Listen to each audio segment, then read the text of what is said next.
Breaking news. ఈ నెల 27 నుంచి పాకిస్తాన్ జాతీయులకు చెల్లుబాటయ్యే అన్ని వీసాలు రద్దు చేసింది భారత ప్రభుత్వం. పహల్గామ్ ఉగ్రదాడి ఘటన తర్వాత భారత్ కీలక నిర్ణయం తీసుకుంది. ఈ నెల 29 నుంచి పాకిస్తాన్ జాతీయులకు వైద్య వీసాలు కూడా రద్దు చేస్తున్నట్టుగా ప్రకటించింది. మెడికల్ వీసాదారులు ఈ నెల 29న లోపు దేశాన్ని విడిచి వెళ్లాలని ఆదేశించింది.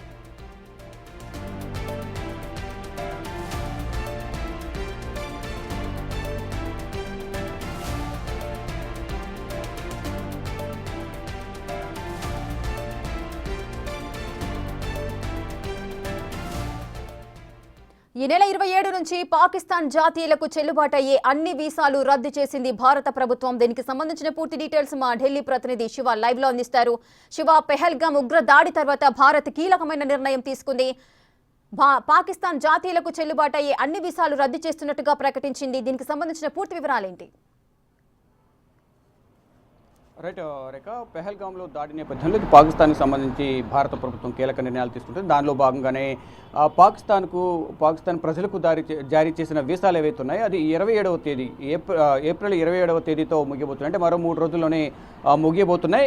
కొంత ఎక్స్టెన్షన్ అయితే కొంతమందికి మినహాయింపు ఇచ్చింది. వైద్యానికి సంబంధించిన వైద్య వీసాలు ఏవైతే ఉన్నాయో ఆ వీసాలు రద్దు చేసేందుకు మరో 2 రోజులు గడువు ప్రకటించింది. అంటే 29 వరకు వైద్య వీసాల మీద వచ్చిన వారికి 29 వరకు, మిగతా వారు ఎవరైతే ఉన్నారో వారిని మాత్రం 27 వరకు మాత్రమే అనుమతిస్తూ భారత ప్రభుత్వం ఆదేశాలు జారీ చేసింది. 27తో అందరూ అక్కడి నుంచి భారత్ను ఖాళీ చేసి వెళ్ళిపోవాలంటూ కూడా ఆదేశాలు జారీ చేసింది. ఇక నిన్న కూడా ఈ మొత్తం అత్యవసర వీసాల మీద వచ్చిన వారిని 48 అవర్స్లో వెళ్ళిపోవాలంటూ కూడా ఆదేశాలు జారీ చేసింది. అంటే వారు కూడా రేపటితో వెళ్ళిపోవాల్సిన పరిస్థితి ఏర్పడింది. మొత్తం చూసుకుంటే ఇప్పటికే భారత్ ప్రభుత్వం ఆదేశాలు ఇచ్చిన నేపథ్యంలో ఇప్పటికే పాకిస్తాన్కి సంబంధించిన జాతీయులు ఒక్కొక్కరు పాకిస్తాన్ హైకమిషన్కి చేరుకుంటున్నారు. భారత్లోని ఢిల్లీలోని శాంతిపత్లో ఉన్న పాకిస్తాన్ హైకమిషన్కి వెళ్ళి వారి వివరాలను ఇక్కడ నుంచి పాకిస్తాన్కి వెళ్లేందుకు సంబంధించిన వివరాలను వారిని అడిగి తెలుసుకుంటున్న పరిస్థితి కనిపిస్తోంది. మరోవైపు ఈరోజు ఏదైతే ద్రౌపది ముర్ముతో కూడా భేటీ అయింది కేంద్ర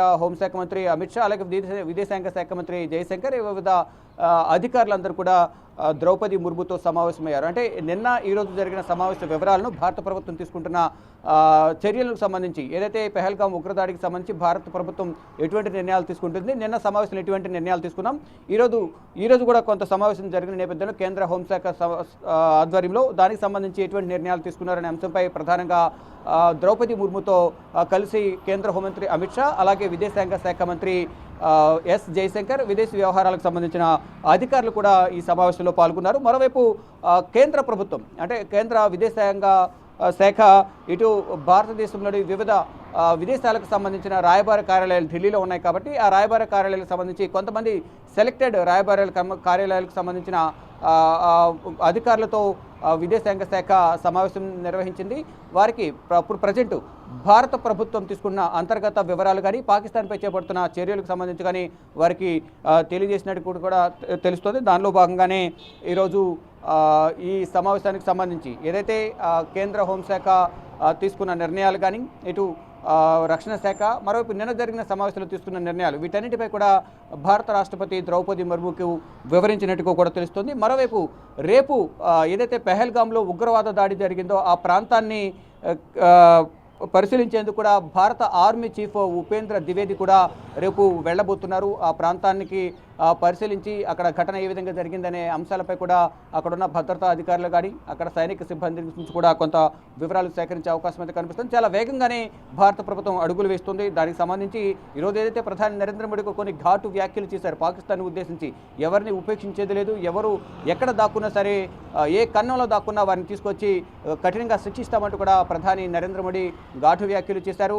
అదే ప్రధానంగా ఎవరైతే ఈ దాడికి పాల్పడ్డారు, ఎవరు సహకరించారు, వీరి వెనుక ఎవరున్నారో, సూత్రధారులు ఎవరున్నారో, వారికి ఆశ్రయం ఇచ్చినా కానీ వారికి ప్రోత్సాహం ఇచ్చిన ఆ దేశాన్ని కూడా మట్టు పెట్టేస్తాం, తుడిచిపాడేస్తామంటూ కూడా ప్రధాని నరేంద్ర మోడీ కొన్ని వ్యాఖ్యలు చేశారు.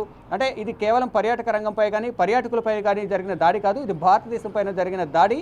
ఈ దాడిని ప్రోత్సహించిన వారిని, ఈ వెనుక ఉన్న వారందరినీ కూడా ఉపేక్షించలేదు, తుడిసి పారేస్తామంటూ కూడా ప్రధాని నరేంద్ర మోడీ వ్యాఖ్యలు చేశారు. ఈ వ్యాఖ్యలు బట్టి అర్థమవుతుంది ప్రతీకార దాడి ఏ విధంగా ఉండబోతుంది అనేది కూడా ప్రధానంగా మనకు తెలుస్తోంది. మొత్తంగా చూసుకుంటే ఇటు వీసాలకు సంబంధించి రద్దు చేయడం, ఏప్రిల్ 27 వరకు మాత్రమే వీసాల గడువు ఇచ్చారు. ఇక వైద్య వీసాలకు సంబంధించి 29 వరకు. మరోవైపు ఈ రోజు జరిగిన సమావేశాలకు సంబంధించి కేంద్ర హోంశాఖ, కేంద్ర విదేశాంగ శాఖ సమావేశం నిర్వహించిన నేపథ్యంలో ఆ వివరాలను ఇటు రాష్ట్రపతి ద్రౌపది ముర్ముకు హోంశాఖ మంత్రి అమిత్ షా, అలాగే విదేశాంగ శాఖ మంత్రి జయశంకర్, అలాగే విదేశాంగ వ్యవహారాల కార్యదర్శులు ఈ సమావేశంలో పాల్గొని ప్రధానంగా రాష్ట్రపతికి వివరించారు. రేఖ శివ, అయితే పాకిస్తాన్కి సంబంధించిన ఎవరైతే పాకిస్తాన్ వాదులు ఉన్నారో వాళ్ళకి వైద్య వీసాలు మొత్తం ఎంతమంది ఉండవచ్చు భారత్లో, అదేవిధంగా వారికి అందరికీ కూడా దేశం విడిచి వెళ్లాలనే అలర్ట్స్ కానీ మెసేజెస్ కానీ వారికి పంపించారా? డెఫినెట్గా ఏదైతే నిన్న అత్యున్నత స్థాయి సమావేశం నిన్న జరిగిందో, నిన్న భారత ప్రభుత్వం సమావేశాన్ని ఏర్పాటు చేసింది. ప్రధాని నరేంద్ర మోడీ అధ్యక్షతన central cabinet security sub committee సమావేశం జరిగింది. ఈ సమావేశం సుదీర్ఘంగా 2.5 గంటల పాటు జరిగింది. దీంట్లో పలు కీలక నిర్ణయాలు తీసుకున్నారు. పాకిస్తాన్కి సంబంధించిన ఏ ఒక్కరు కూడా భారత్లో ఉండే అవకాశం లేదు. అటారీ, అలాగే వాఘా బోర్డర్కి సంబంధించి సరిహద్దు మూసివేత, సింధు నది నీటి ఒప్పందం ఏదైతే ఉందో పాకిస్తాన్కి ఇచ్చే నీటిని ఒప్పందం విరమించుకోవడం, ఇటువంటి కీలక నిర్ణయాలు తీసుకున్నారు. దాంతోపాటు వీసాలకు సంబంధించి కూడా అత్యవసర వీసాల మీద వచ్చిన వారు 48 అవర్స్లో వెళ్ళిపోవాలి, మిగతా వారు 1 తారీఖు వరకు మాత్రమే వరకు గడువిస్తున్నామంటూ నిన్న కొన్ని నిబంధనలు విధిస్తూ కొన్ని ఆదేశాలు జారీ చేసింది. కానీ దానికి మినహాయింపుగా, దానికి కంటిన్యూగా కూడా కొన్ని నిర్ణయాలు తీసుకున్నారు. కేబినెట్ తీసుకున్న నిర్ణయాలకు కొనసాగింపుగా కూడా 27వ తేదీ వరకు మాత్రమే వీసాలు పనిచేస్తాయి. అక్కడి నుంచి ఏ వీసా కూడా పనిచేయదు. అటువంటి వారు ఎవరంటే వారికి కఠిన చర్యలు తీసుకుంటామనే ఆదేశాలు కూడా ఇచ్చినట్టు కూడా తెలుస్తుంది. దానిలో భాగంగా వైద్య వీసాలకు సంబంధించి కూడా కొన్ని వీసాలు జారీ చేశారు. ఆ వీసాలు కూడా రద్దు చేయబడతాయి. దానికి మినహాయింపు కొంత, అంటే 27 వరకు నార్మల్ వీసాలు, 29 వరకు 2 రోజులు గడువిస్తూ వైద్య వీసాలకు సంబంధించి గడువు పొడిగించిన నేపథ్యంలో వారు కూడా 29వ తేదీతో వెళ్లిపోవాలని ఆదేశాలు జారీ చేసిన నేపథ్యంలో ఇప్పటికీ వారికి కూడా ఆదేశాలు పంపించినట్టు తెలుస్తుంది. ఈ నేపథ్యంలోనే వారందరూ కూడా వెళ్లేందుకు సిద్ధంగా ఉన్నారు. దానికి సంబంధించి పాకిస్తాన్ హైకమిషన్కి వెళ్ళి ఏ విధంగా ఇక్కడ నుంచి మూవ్ అవ్వాలి అనేది ప్రధానంగా పాకిస్తాన్ హైకమిషన్కి సంబంధించిన రాయబారులు ఎవరైతే ఉంటారో వారిని సంప్రదింపులు చేస్తున్నట్టు కూడా తెలుస్తుంది. కానీ ఎంతమంది ఉన్నారనేది మాత్రం ఇంకా అధికారికంగా తెలియాల్సి ఉంది. మొత్తం వైద్య విద్యకు సంబంధించి, వైద్య వీసాలకు సంబంధించి చాలామంది ఇక్కడికి వచ్చినట్టు కూడా తెలుస్తుంది. ఆ వీసాలకు సంబంధించి ఇప్పటికీ వారు కూడా కొన్ని సంకేతాలు, కొన్ని సూచనలు, ఆదేశాలు కూడా పంపించినట్లు కూడా తెలుస్తున్న నేపథ్యంలో వారందరూ కూడా 29వ తేదీన వైద్య వీసాలు పొందిన వారందరూ కూడా భారత్ను వీడి పాకిస్తాన్కి వీళ్ళేందుకైతే సిద్ధమైనట్టు కూడా తెలుస్తోంది. లేని పక్షంలో పాకిస్తాన్కి సంబంధించిన ఎవరైనా భారత్లో ఉంటే మాత్రం తగిన చర్యలు తీసుకుంటామంటూ కూడా భారత ప్రభుత్వం కొన్ని ఆదేశాలు అయితే జారీ చేసింది. Rekha right, thank you Shiva, thanks for the live details.